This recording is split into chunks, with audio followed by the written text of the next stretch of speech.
This world shall know pain.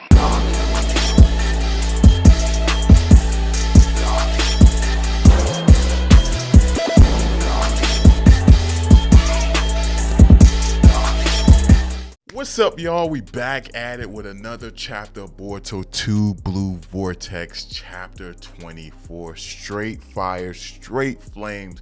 We got Kawaki on the cover of this color page, and the name of this chapter is Uzumaki Kawaki. Now, other than Jura, I think they're the only two characters to have the chapter just named after them, where it's nothing else to be said but the name of that nigga. You know what I'm saying? I think they're the only two people that have a chapter like this. I might be wrong, and if I am, let me know in the comments. But like I said, this is another one of those situations where he gave the title to the staff. The staff is looking like, yo, Kishimoto, you sure about this? Read it first. The people read the chapter. He's right. Just call it Kawaki. And then they go to print the chapter, because this shit was straight flames. Now, I do have some questions. We're going to get into it as we go through the chapter, as we go page by page, talking about what's going on. But I do have some questions. But I really rock with this color page. I would say it's my favorite, and not because Kawaki's on the cover, but just the whole design where you got the, you know what I'm saying, the tilt color on one side, purple on the other side, and then if you look closely, you see a close-up of Kawaki's face, like kind of faded in the background. Then you got his overall body on the front of the cover. I don't know, this is just a dope color page. In fact, if they did this for all of them, but just had different characters on each one like they've been doing, you know, I feel like this would be a nice way to go about it. But they kind of switch up all the cover page where they're not exactly like the previous one. But this will be one of those ones where you just keep that same front and maybe change the characters. I don't know, maybe it's just me who's really rocking with this, but I like it. And you see your boy Kawaki went and changed his outfit compared to what he had on in the previous chapter. Since the time skip, he had the white coat on with the dark purple shirt, a little bit of gold on the white coat. This one, it looks like he's wearing a solid black coat with a teal color underneath. The jacket appears to be way too long for him, too damn long. But he got the, you know, he got the black pants on with the teal color stripe on the side. I really rock with this outfit for Kawaki, along with the Karma, you know what I'm saying, seal awaken. Just looks goated as hell, holding the rods. Pause. Don't twist that. Come on, man. I mean, we're too old for this shit. But you know what I'm saying, standing there. This is a dope ass color page. But let's get into the chapter. Starts off with a flashback where you got Boruto coming up with a plan, saying like, yo, you know, once your limiters comes off, come over here to help Sarada, and we're going to take on Jura. And then you have it where your boy Kawaki seems a little scared. He's like, yo, man, even but for a brief second, I faced off against this person, and I sense how powerful that monster is. I don't think we could take him out. And you have it where Boruto says it's playing well. It's not even about beating this guy. If we can't take him, we need a ways to escape. And I can use my teleportation technique, but I'm gonna need time to teleport if it's going to be a far distance away, and that's where you come in hand. You can stall them out long enough for me to locate the locate my medallion and teleport to it. And Kawaki says okay. Then it jumps back to present day, and you have it where your boy Kawaki is facing off against Jura. Now, with everything Kawaki displays in this battle, I kind of got the idea like, yo, can they not finish him off? Like, am I reading it too much? Or even more so, could Kawaki, now hear me out on this, could Kawaki put Jura in the same location that Boruto, not Boruto, but the same location that Naruto and Hinata is at? And in that area, it seems like you're automatically unconscious. You're not able to move your body. Couldn't he just store Jura there and just leave him there for all eternity? I mean, and even if he could move in there, if that's the case, retrieve Naruto and Hinata and just let them roam free in the real world, you know what I'm saying? Because you just eliminated the biggest threat. Everyone else, you should be able to finish off. Code shouldn't be a threat. The one that's like Bud, sends you like Bud, shouldn't be a threat, and neither should Hidori, I'm assuming. So Wouldn't that be a smart plan? Now, maybe I'm just thinking outside the box. You know what I'm saying? I'm thinking too far. Some of y'all could tell me like, Nero, calm down. That shit won't work, and you could tell me the reason why. But I mean, that's what I would do. I'm like, yo, you going into that time where that place where time does not exist. I'll see your ass later, and he would have been gone. Now, I don't know how much time he needs to use that ability, and if Jura would give him the chance to use it. But I'm sure with him and Boruto working together, they could create an opening where they are able to do that. I don't know. That's just a plan. But anyway, you have it where Jura is going straight towards Kawaki. He shoots a Biju bomb at him, and you have it where Kawaki absorbs it with his karma mark. And I don't know why. It's something we haven't seen in a while, and I always thought it was dope. Maybe because I play Shinobi Striker, and when you use that move in the game with your ninja, if you got Kawaki abilities, it's OP as hell. But anyway, you got it where Jura pops up behind Kawaki. He goes to try to swipe him, but Kawaki makes himself shrink. He starts dropping the cubes. You actually have it where Boruto himself is taking advantage of the situation to hide amongst the cubes so that he could try to sense that pendant so he could teleport it. And even while that's going on, you have it where your boy Kawaki pops up behind Jura and turns his hand to a claw and sends Jura flying. And then that's when you got this Dragon Ball Z like battle where they're engaged with one another, him using the rod, as well as, you got your boy Jura using the finger, kind of looking like Goku when he fought Trunks. I don't know how many of y'all remember that when the boy was like, you ready? And he was just like, that's how Jura is accepted. He got this, which is crazy, his middle finger, he's ding, ding, ding, ding. You know what I'm saying? That was crazy. Hey, that was crazy. But anyway, you got it where they're pretty much going at one another, and they're parrying each other attacks. And then you have it where Kawaki stabs Jura with his rod. Wow. I don't want to even say rod no more, but he ends up piercing him. Now, I'm curious, does Kawaki, rods have the same abilities that all the other rods in the past did, like pain rods and all of that, where if you pierce your opponent with it, it disrupts their chakra where they can't do certain abilities like they normally would. Like, remember when Kakashi got stabbed by the rod?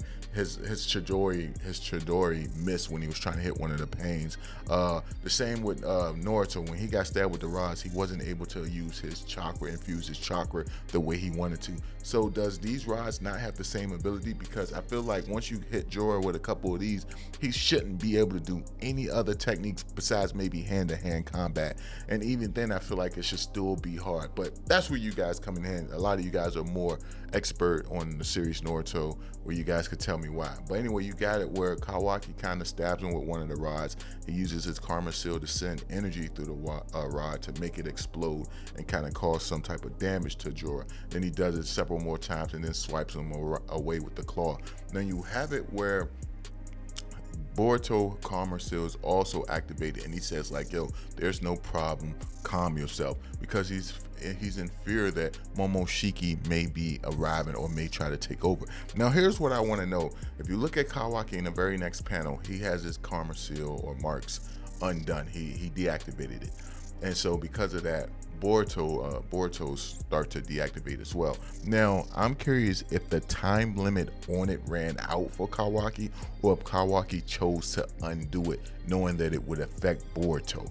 I'm very curious, because my whole thing is, when you're fighting someone like Jura, when do you want to use that as long as possible? Which leads me to think that maybe it is a time limit on it, and it's not something he can maintain for long periods of time. But like I said, it could be a situation where he only deactivated it because he knew how it affect his brother Boruto. I'm very curious which one is the case. Let me know y'all thoughts on that. But you got it where he's approaching Jura. You got Amado and Class Rep watching from afar. Class Rep is impressed with how much stronger your boy Kawaki is, and she was like, yo, maybe he can actually win.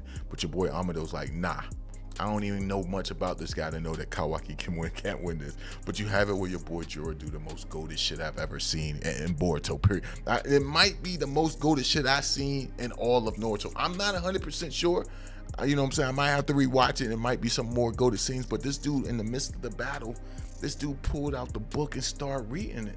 And he started doing breakdowns of the stuff he written on different people he met throughout his life, which is crazy. It's like, oh, Kawaki, yeah. Damn, page 7, chapter 10. You're displaying more power than what I got written down in this book. Such a short amount of time, too. Man, hold on. Let me go to the previous chapter I had you in, chapter 2. Hold on. Yeah, it ain't adding up. Like, this dude did all this in the middle of a battle. This guy pulled out the book in the middle of the battle and said, like, yeah, man, you acquire so much power in such a short amount of time. And not just you. You know what I'm saying? Chapter 1, page 3, Hema too. She got it too. She suddenly transformed and seemed like she was using someone else's power. You know, I imagine, you know, Inoji's sacrifice is what triggered that. And not just her either. Sarada, chapter 7, page 3. You know, she did the same thing and defeated one of my men quite easily. You know, Ryu.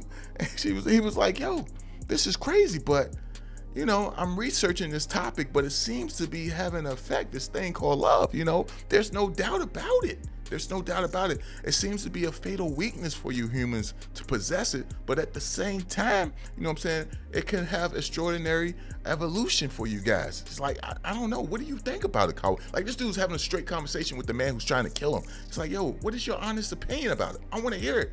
Tell me. Hey, pass me some tea and crumpets. You know what I'm saying? You want some Kawaki? I get you something to drink too. Let's enjoy ourselves. And I'm just sitting there like in the midst of a battle. Now, I don't know. There's mind tactics that you can do in fighting that could completely mess up your opponent and have them like self-doubting themselves. And that's one of those things that he just did. Because if a man would have did that and I'm fighting this guy and I had the upper hand in the battle and he did some shit like that, that's some shit where I'm like, I don't know, man. Something's not right about this. We're gonna have to do a rain check. And I'm gonna go about my business. I'm not gonna continue to fight the guy after he did some shit like that. But I guess Kawaki, he built different. He's built different because he walks straight up to him and says like, yo, you talk too much for a pest. And then he instantly blasts him. Now, I don't know why the way your boy Kawaki did this reminded me of Vegeta in several different moments from Dragon Ball Z. It reminded me of, number one, it reminded me of, remember when Vegeta was facing off against Jace on Planet Namek, and right before you finished him off, you had Jace like, no! Vegeta blasted him and killed him. It reminded me of that blast, and then it also reminded me of the blast from Dragon Ball Z, was it the Majin Buu saga, where Vegeta was fighting the dude, I can't even think of what the guy's name was, but he was fighting him on Babbidi's spaceship, and Vegeta was doing the bounce like 10 times Earth gravity. I don't even feel it. And then he like popped up under him and blasted him. Like, those are the two blasts that this reminds me of, because I don't know. This just gave me like, when I saw this, I was like, you know what? I can't even hate no more. Kawaki's that dude. But anyway, he blasts Jura. Next thing you know, you see like tree branches coming out the ground. It starts to repair Jura's body, and at the same time, Jura cops a squat on the trees. He sits there, and he was like, yo, I never expected you to come and rescue Boruto. As far as I know, there is only one thing that you love, and that's Naruto Uzumaki. And he says, yo, and the crazy thing is, when it comes to that situation, how does he know Kawaki loved him? Like, where did he get his information from? Like, I need to know who told him that, because from the moment he was created, Naruto was already gone. So I'm curious, where did he get this information from? Like, was it just memories from the Ten Tails that the Ten Tails acquired? Like, I don't know. I just really need to know where he got that information from. But he's like, yo, once I came to your village and searched for Naruto, that's when I learned that he passed away.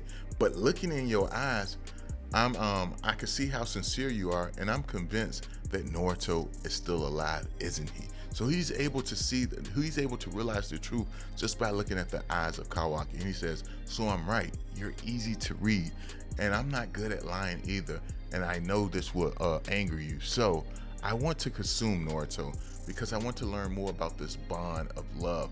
I heard that he was able to form a deep bond with all the Bijus, and that's because of love. At least I'm assuming. And then by, you know what I'm saying, devouring him, by consuming him, maybe I'll have a better understanding. Maybe I might learn about this love after I devour, you know, Naruto. But you got it with Kawaki says, damn it, and it seems as if he's about to attack Jura, but then that's when Boruto pops up next to him, and Boruto tells your boy Kawaki, I'm sorry it took so long, but I got a lock on that symbol. And Your boy Jura, he hears it and he says, oh, the flying Raijin. Oh, okay, I take it. And it's crazy how informed this man is. Like, I wonder where is he getting his information from? Is he just like constantly spying on people through claw marks or claw grimes where he's gathering all this intel? And if he has, why come we just now realizing it? But you have it where, you know, he goes to tell Boruto and Kawaki like, yo, I loathed us, you know what I'm saying, parting, but, you know what I'm saying, so be it. And he says, I suppose we're done for the day. Like, he's allowing these guys to escape. You know what I'm saying? I feel like there's a chance that he could stop them, but he's saying like, nah, it's good for now. I've been entertained enough. And you have it where Boruto says like, let's go, Kawaki. Of course, Kawaki, being hot-headed and hot-tempered, he smacks Boruto's arm away and says, give me a sec. And he goes to talk to Jura once more.